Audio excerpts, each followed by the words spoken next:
Bear with me on today's video. I apologize for the audio and video sound. I was trying something different. If I do something like this again in the future, then I will try to plan accordingly. But without further ado, this is today's video. Hello, what's happening? What's going on? YouTube, what's happening? Trying something a little different today. I'm go to my iPad on my dash mount while I'm driving so I can concentrate on driving. So, anyways, I had something on my mind today I wanted to share with you guys. Basically, last week or so I went on a run to pick up right next door to my house from Gainesville, Georgia, which was about an hour and a half, 2 hours, roughly. It's not next door, but you know what I mean. And it was John Deere RTVs, and I had to deliver to Washington State, to Chehalis, Washington.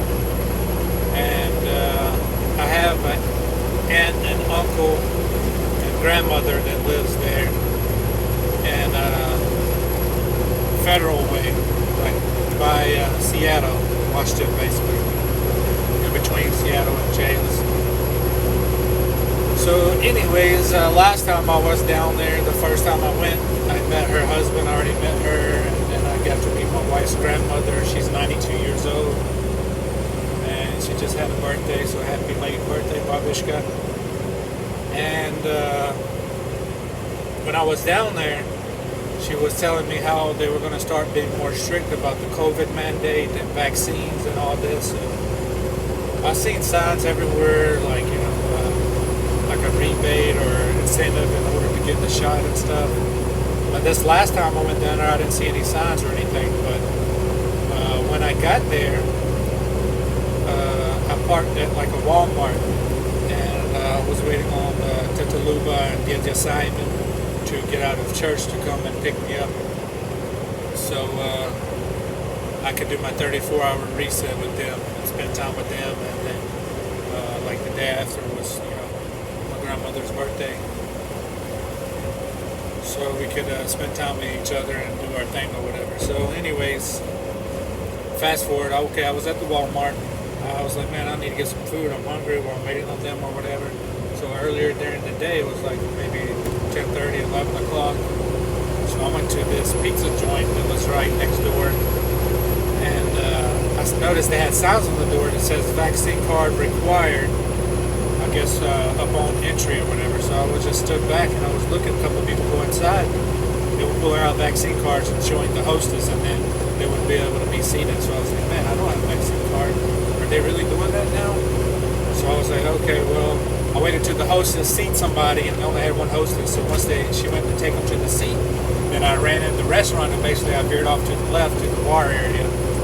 So I went to the bar area, sat down, I ordered like a Coke Zero and some wings as an appetizer. And I was like, I want to go in and order fast, you know, in case they say something to me. Then I had a thought in my mind, like, oh, if they tell me you need a vaccine card to eat here or whatever, and I already have my food, then I'm like, well, I'm not going to pay for it if I can't eat here.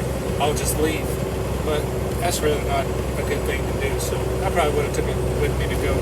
But anyways, they never asked me anything or said anything to me, so I got to sit and relax for an hour or so, and ordered a pizza. Man, their pizza was awesome too. I didn't want to name the restaurant just in case, you know. But anyways,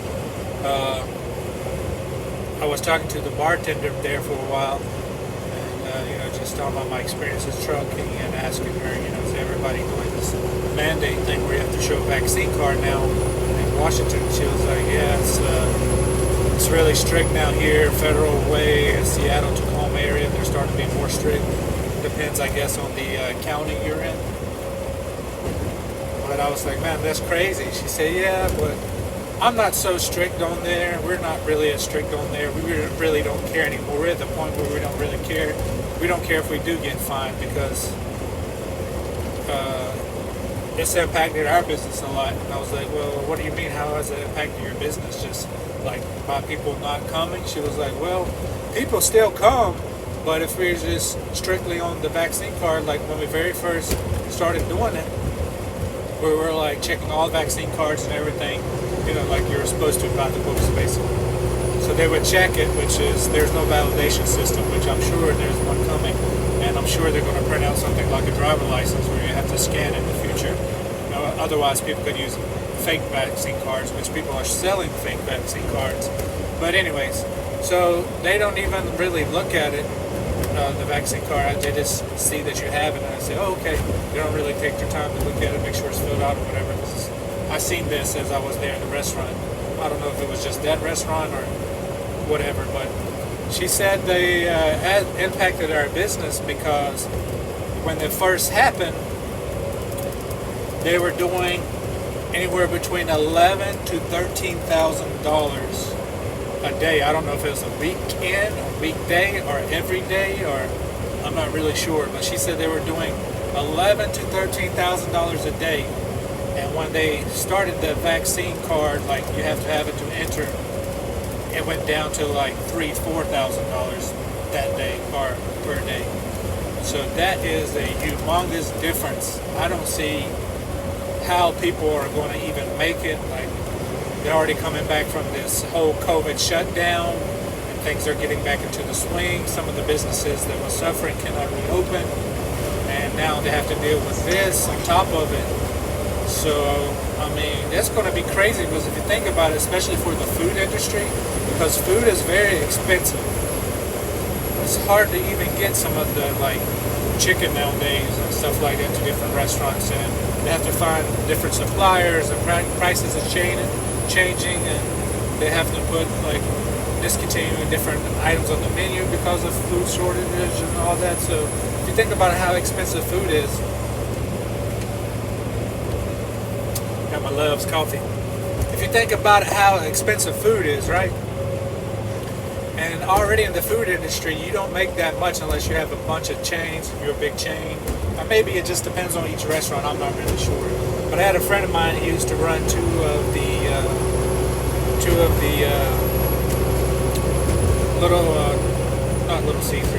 two of the CC's pizzas. And the owner used to make around $200,000, I think, after all expenses or whatever, a year, or maybe it was $150,000 out of two restaurants after the whole year. So basically, he told me that after all expenses and everything, that he only made basically 2% or 1.7%, the average 1.7 to 2% profit, like in his pocket, I guess, after everything is done. So, which is a lot of headache. You have to be really pushing volume. That's a lot of headache to deal with for just that little amount of money. But I guess if you have a bunch of restaurants, I mean, hey, money is money if you're not afraid to work hard, you know what I mean? But the point is, like, you're going to have to order food. It's already expensive already. You're used to ordering thousands and thousands of dollars of food for your restaurant throughout, I don't know how, I've never been in a restaurant business like that before, so I don't know how they order, if it's like a couple weeks at a time or every month, once a month. But you have an expectation of $13,000 every day, let's suppose, and now you're down to $3,000 a day. Imagine how much food waste is that going to be? How much money did you lose off of food? Not including how much money did you lose off of business. So you see what I'm saying? The struggle is going to be there. And now, not only is your business going to struggle, but now your employees are going to start struggling.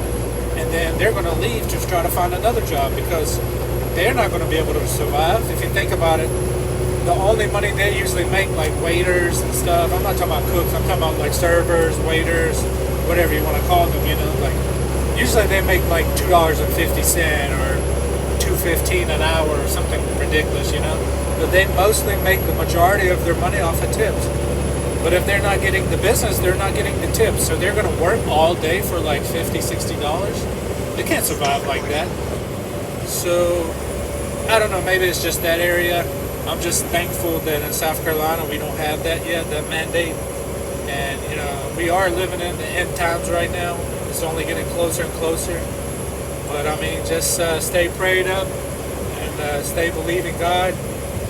and just make sure you have a supply chain at your house of different things. And I know we have like a 25-year lifespan expiration of like a survival kit type thing we bought from Costco. I think it's good. It keeps you survival from 5 to 6 people for like 90 days supply or something like that. So I mean, I'm not one of these big, huge like, oh, Y2K or this, that. I'm just saying, like, just make sure you have the things you need, and just in case stuff like this happens, you know. And just look to God, and He'll supply needs for you all the time. And just stay reading your Bible, stay prayed up. And that's all we can do, because you know the world is only getting worse and worse. And regardless if you're for or against the vaccine, I'm just stating the obvious, what I have seen and my experiences are. But like this video, share it with somebody, and comment below. I'm kind of curious from some of you guys if you had any kind of experience like this before. Do you have any kind of story about vaccine cards or not being able to get into somewhere, or what does it look like in your area? Are there no restrictions? Comment below. I would like to see those. And stay blessed. See you next time.